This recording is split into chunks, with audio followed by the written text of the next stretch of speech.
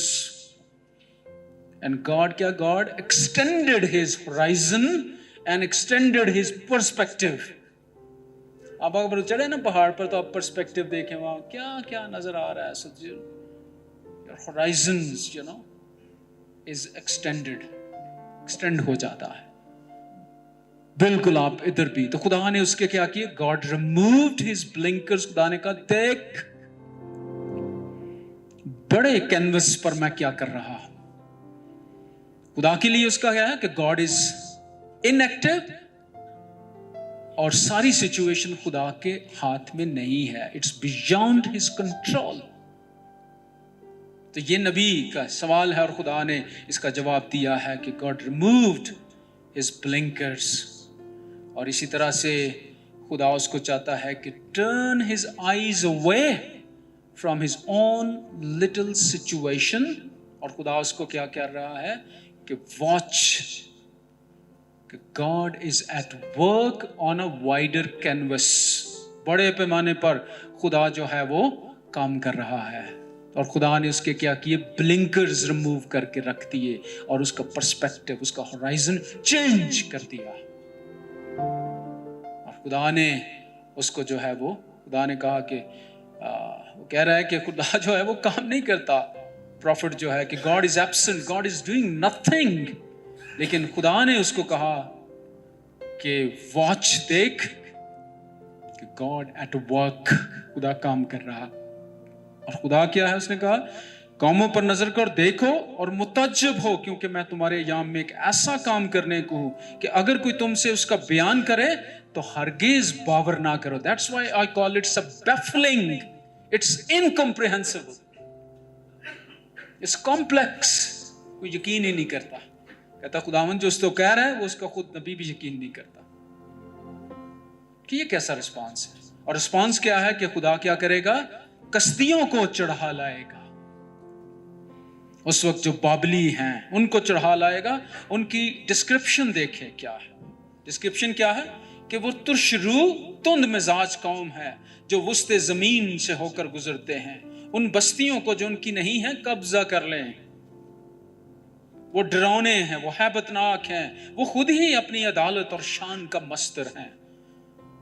آگے دیکھیں ان کے گھوڑے چیتوں سے بھی تیز رفتار اور شام کو نکلنے والے بھیڑیوں سے زیادہ خونخوار ہیں, اور ان کے سوار کودتے پھاندتے آتے ہیں. ہاں وہ دور سے چلے آتے ہیں, وہ عقاب کی مانند جو ہے وہ اپنے شکار پر جھپٹتے ہیں. ان کی غارت گری, ان کی اسیری, ان کے اسیر ریت کی مانند ہے. جب ڈسکرپشن خدا دے رہا ہے کشتیوں کی تو نبی از سٹنڈ, شاکڈ. کیا کہہ رہا ہے یہ؟ Why? Because جو کسدی ہیں, جو بابلی ہیں, وہ دیکھتا ہے کہ جب اس نے کمپیریزن کیا کہ اچھا یہ خدا لا رہا ہے عدالت کرنے کے لیے ان کو, تو پھر یہ تو ان سے کہیں برے ہیں, شریر ہیں, تو یہ کیسا خدا ہے کہ وہ ان کے ذریعے سے خدا اپنے لوگوں کی, یروشلم کی, یہودا کی عدالت کرے گا. یہ اس کے لیے still a big question mark. لیکن خدا اس کے بلنکرز ریموو کرتا ہے, بلائنڈرز اس کے ریموو کر دیتا ہے کہ وہ ان ڈیوسٹیٹنگ ایونٹس کو سمجھے, ریئلائز کرے, اور اس کا جو ہے وہ, اس کو دیکھنے کی جو ہے وہ, سمجھنے کی جو ہے وہ کوشش کرے.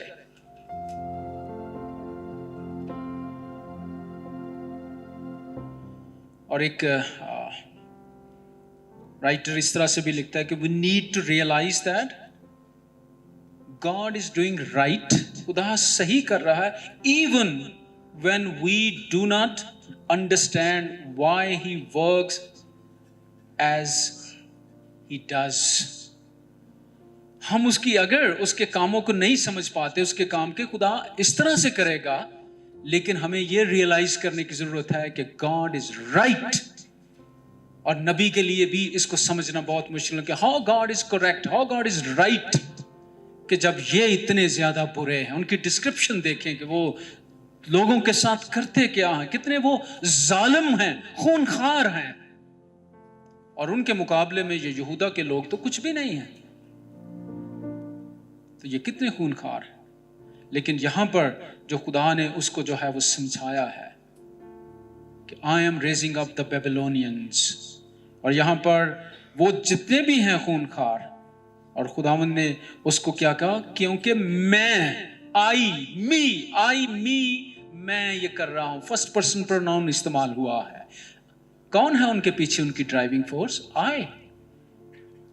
اٹس می، کہ میں عدالت ان کی کروں گا۔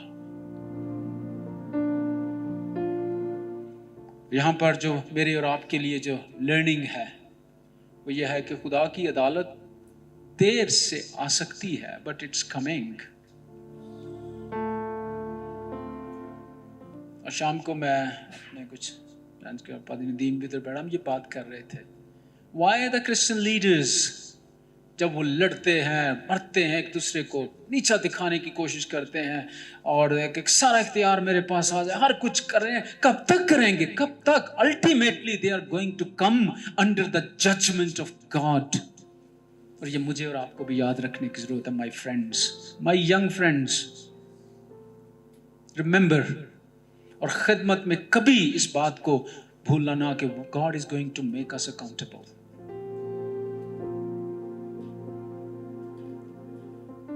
اس کی ججمنٹ میں delay, but it will come, کبھی جزوی طور پر، بٹ وی آل بلیو کہ ultimately we are going to be present before God. اور اگر یہ ہمارے ذہن میں یہ ہے، کیا ہے ہماری تھیولوجی، ہماری پریچنگ میں تو ہم بہت کرتے ہیں، but how much it really reflects from our life, کہ ہم واقعی اس چیز پر بلیو تو کرتے ہیں، لیکن ہماری تھیولوجی ہمارے ایکشن میں کیسے ڈیمونسٹریٹ ہوتی ہے۔ Theology is good, preaching is good, بڑے لمبے سرمن دے سکتے ہیں ہم، but how it reflects in our actions, in our practice.